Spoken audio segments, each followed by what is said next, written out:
Welcome to my YouTube channel. If you're new to this channel, please click the like and subscribe if you enjoy these videos. And if you click the little bell, you'll be notified when future videos are uploaded. Today we're going to talk about the case of Don Henry and Kevin Ives, still unsolved today. This was in Bryant, Arkansas on August 23rd, 1987. Shortly after midnight, 17-year-old Kevin Ives and his very best friend, 16-year-old Don Henry, set out to go hunting in the woods at night along the railroad track near Don's home in Bryant, Arkansas. 4 hours later, a 75-car, 6,000-ton cargo train made its regular night run to Little Rock.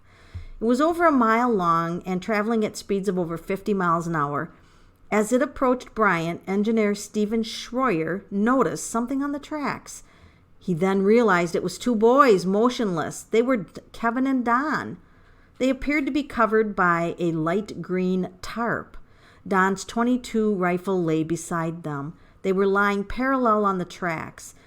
Despite blowing the horn, and it was a diesel horn, several times, they didn't move or react at all. Stephen attempted an emergency stop, but it was too late. They were hit by the train and killed. The state medical examiner, who was Dr. Frank Mellick, determined that Kevin and Don were under the influence of marijuana. He determined that they had smoked, or concluded that they had smoked approximately 20 cigarettes and believed they were in a drug-induced coma when they were hit, and he ruled their deaths accidental. However, the families didn't believe it, and they were certain they were murdered. They did not believe they were involved in drugs. Kevin and Don's family also could not understand why they were laid in identical positions if they were under such a high influence of marijuana. They also did not believe that they could sleep through the loud sound of a diesel horn on a train. Don's father did not believe that he would lay his rifle on the gravel, as he took great care of it and would not have wanted it scratched. Kevin's family hired a private investigator to look into the case, and every time he questioned the police or other investigating agencies, he was met with resistance.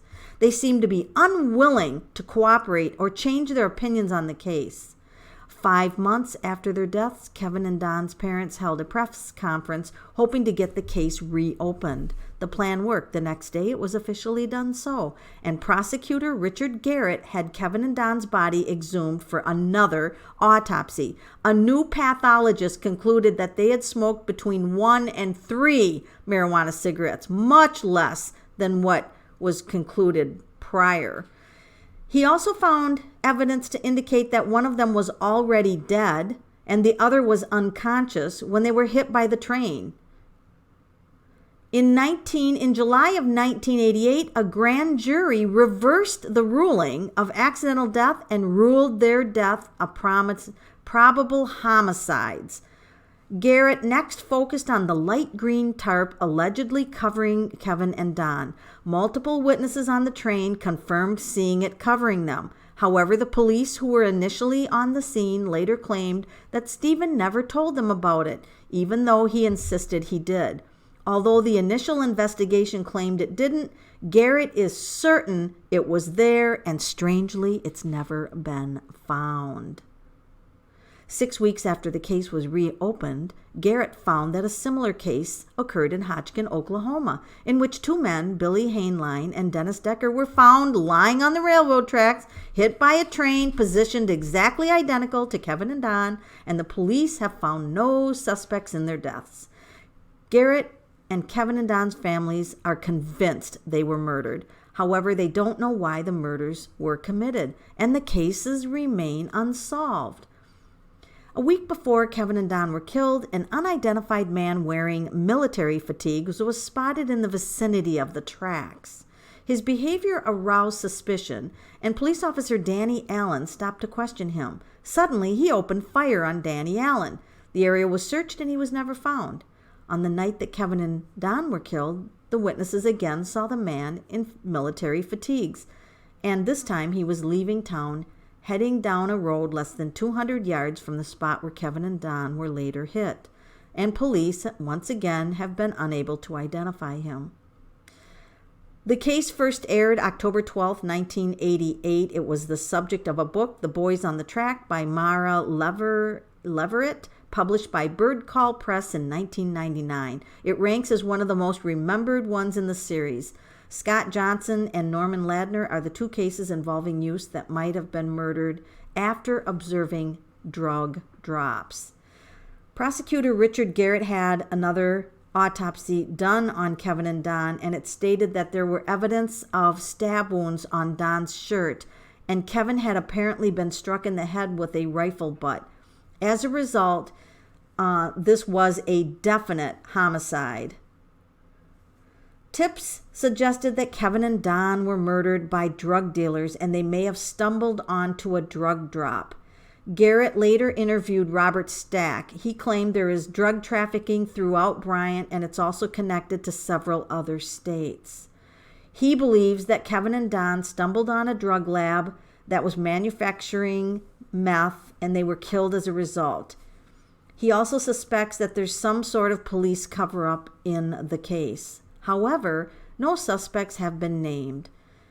In 1995, the investigation into Kevin and Don's murders was officially closed, and their killer, without their killer being identified. A local witness came forward, claiming on the night of the murders, he saw two police officers beating two boys senseless in a parking lot before tossing them in a truck and driving away. It is unknown whether they were Kevin and Don. In 1966, Linda Ives released a video, Obstruction of Justice, detailing the botched investigation, the cover-up of alleged drug ring in Saline County. Several people have been implicated in this conspiracy, which involved numerous investigations and 2 grand juries. In 2018, Billy Jack Haynes, a former wrestler, came forward claiming he witnessed Kevin and Don's murders. However, many do not consider him a credible source, and sadly, Garrett passed away August 23, 2018, at the age of 72 without any resolution to the case. Well, this is where we can now ask the tarot cards what happened to these boys, Kevin and Don. So the first question I want to ask, because your question is everything. How you ask the question with the tarot cards is everything. So you have to really be careful, with the way that you kind of present the questions. So the first question I'm going to ask is Dr. Fahmy Malak. Why did he determine that they smoked 20 marijuanas? Is the first person who indicated that they were simply in a drug-induced coma, nothing to see here, just an accident, is that guy, Malak, is he involved in this conspiracy of what is going on? So obviously he's not credible, because another autopsy was done and determined that they had like 2 cigarettes versus 20. There's a big difference there. So this is a ring, all right? So here we go. Part of a ring, okay? Now, I'm going to also pull cards from quite a few decks here. I use, because I like to use the artwork from a few different decks. So this is blatantly stupid. This is the Fool card. He was blatantly stupid to put out this report in writing. I mean, if somebody is this poor in their job, hopefully he would not have kept his job after this, because, I mean, that's a big mistake to make on an autopsy and just quickly close it. The 10 of Cups is a ring, and it's a family ring. Like, it's a family ring. It could be a well-known family, but we're going to pull a couple other cards here. Is there anything else we have to know about this Malak guy that just was willing to do the autopsy and close the case so quickly? So here we have got, this is such an interesting card. Look at this. And this is like a cover-up. So there's a lot of fear. I think this guy, this actually looks like an autopsy place, doesn't it? But this, I think this guy is being controlled. I think he's being He's being controlled. And this is the card of a large organization. This is the Hierophant, and it's a large organization. So there is a large organization, and of course, it feels like there's some important family that's could be at the core of this. So then I want to also ask the question of the police, the alleged police. Somebody allegedly saw two police beating some boys and throwing them in the back of a truck. I want to ask my murder mystery deck. Now I'm designing my own deck. I use it with a grain of salt because I'm still tweaking it. It takes me a solid year to use a deck before I will put it out there. So this one, I'm just going to actually shuffle it up a little, lay it out here. And usually I will just leave it open. Like I'll just ask an open-ended question. What do we have to know about Kevin Ives and Don Henry's death? All right. And sometimes I'll pull one card or two. So they died without knowing who killed them. So the boys did not know who killed them. Okay. And then I'll pull another card. And the killer or killers, actually, I got to remember to put killer, and I got to put an S on here because sometimes there's more than one. So the killers, they have a history of crime, all right? So this kind of does go in line with that family, that there's a history of crime, okay? So I'm going to keep those two cards out, and I'm hoping you guys to get this deck. I've been playing with it for 6 months. I'm hoping to get it out as a murder mystery deck soon. So I'm really excited about it. I also want to ask about the military guy. I want to ask about the military guy, and is this true? Was there a military guy that was unidentified in the area? Was this true? We get the Lovers. Oops, sorry. We get the Lovers card. Yeah, we've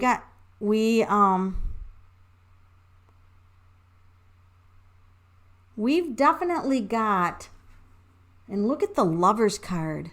Remember we went to the family? Sometimes I like to lay these cards out with each other so I can just look at this. We have a Lovers card and we have a family. This is a tight-knit group with weapons. It's a tight-knit group with weapons. I also want to ask the regular tarot cards, I'm going to actually ask the universal weight. Was that military man directly or indirectly responsible for the boy's death? Was the military man directly or indirectly responsible for the boy's death? The military man. So this is the guy that was seen at night sneaking away. And there's money. Wow, a lot of money. Lots of money. I mean, we're talking a lot of money. That's the wealth.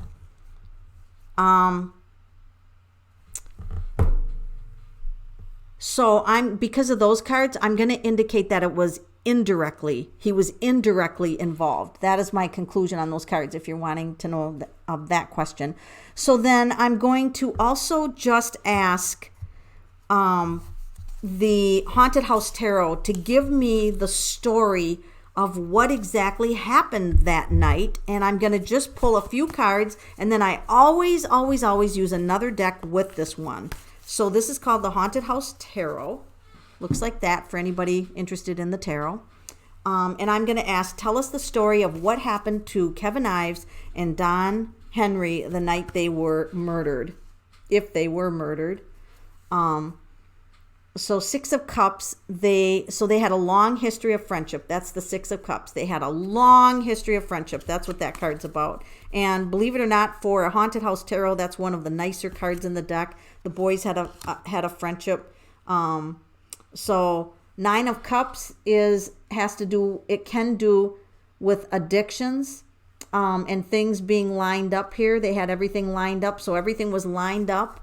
And we have kind of like a ruler type of guy there who was kind of waiting, right? He was kind of waiting. And oh, look at this. This is interesting. So somebody like was looking at them. Okay, so somebody noticed that they were in the area because that guy is really observing what's going on. Both of those last two cards, they're kind of watching the situation. And here comes somebody with the key, and look at the group in the background, the shady figures in the background, and somebody's got the key to this. Somebody actually does know, 100%. Now, this can be somebody prestigious too. This can be somebody with, look at how well dressed he is. Somebody very prestigious, which is maybe why this case was covered up so quickly, because they didn't want this person. Look at him. He's got white gloves, very prestigious. They didn't want him to find out. So it's very important that this be kept under lock and key so this group is not discovered. So there's definitely a cover-up. Here's the violence. So here's the violence that was committed against the boys. This is the Knight of Swords.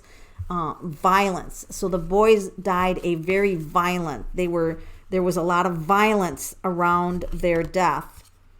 And then we have the same card, Nine of Pentacles, in this deck with money. So this was definitely a drug drop. I'm convinced this is a drug drop, and it goes pretty high up. It's pretty high up. It's pretty high level, which is why the parents had to really fight just to get this turned over to a homicide. Here we've got this guy showing up again.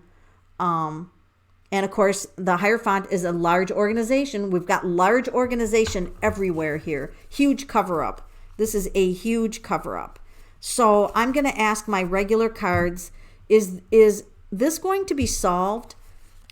Is this murder of these boys, is this going to be solved? Death.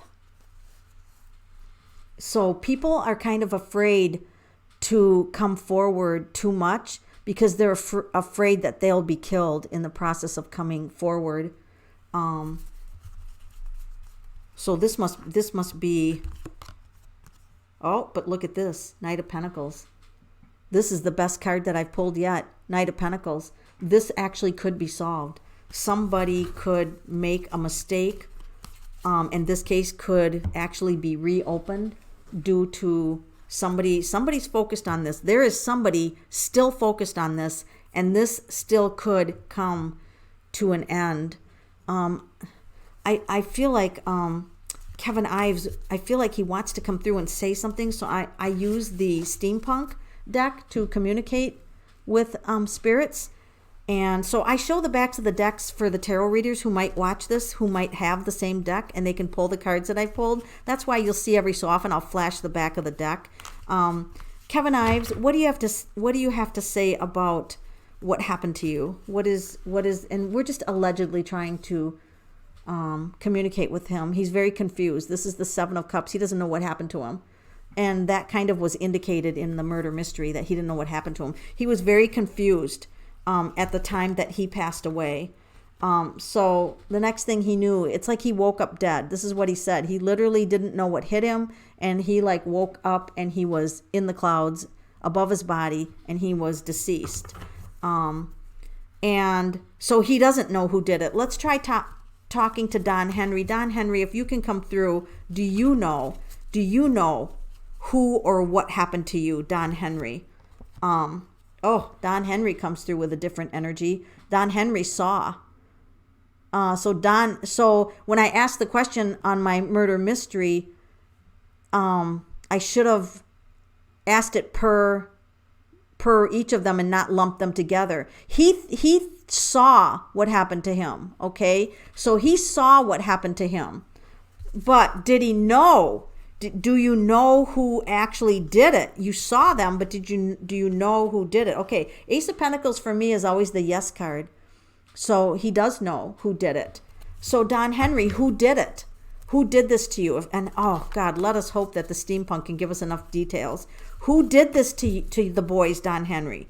Who did this? This is a card where, yeah, some people will say, hey, you know, you're pulling cards off the camera. Well, it doesn't matter what cards you pull. It matters how you read them. But I'll just do this on camera. Who did this murder? That's the big question here. I'm pulling the card. Here it is. It's the 9 of Swords. This would be a local person. This is somebody local. Justice. Oh! They were involved with the law. Justice. They were involved with the law. This is, my camera's not focusing. Folks, this is somebody involved with justice. The law. Oh, God. Okay. Don Henry also wants to indicate that he's a little fascinated by the cards. He's showing the cards being pulled out. He's a little fascinated that somebody can communicate with him through through the cards. So he's a little surprised by that, but it's like the whole justice system is, can't say the whole justice system. All of this information, I'm just a tarot reader. It's allegedly and for entertainment purposes only, but this is the justice card. So something's going on with the justice. It's somebody local that it would be a nightmare for them if they were discovered. And see the covers? That can be literally a cover up. This can be a cover up. Because if this operation is as big as what the cards are indicating it, there's big money, there's some family, some possible wealthy family at the top of it, and now we've got the justice card. Wow, folks, this is pretty clear that there could be, there is a cover up, and I don't know that I would trust any of the police or whatever, the coroner who determined that they smoked 30 cigarettes. How far does the corruption go in this town? Let's just ask the regular universal weight. How far does the corruption in this town go? How deep is it? Can you answer that in the tarot cards? How far does the corruption go in this town or in the area? Secrets. High Priestess kept a secret. Big secrets. And it's a major card. So like we've been saying all along, this is big. This is big, and that's why it's unsolved. Because this is going who knows how far up this goes. But it does go pretty far up. So I'm also going to pull a couple cards from the Omega Land. Just to see, is that military guy playing any kind of a role, or was that just a made up story, or what's going on with the military guy? So it looks like people camp out waiting for the drops. So they probably have a military guy. There's again the family, and there's at night camping out waiting for the drug drop. Yep, that's what happens. So I just think that the military guy was simply there waiting for the drug drop. That's what I think his role is in it. And, as always, I'm going to thank Kevin Ives and Don Henry for coming through. And I would like them to know that, we all send them the very best wishes, that they had their lives taken too early, and that we will all hope that this case does get reopened and solved, and that whatever corruption's going on in that area, let's just hope that it comes to an end. So I want to thank you for joining my channel, and don't forget to click like and subscribe if you enjoy these videos, and I'll see you next time.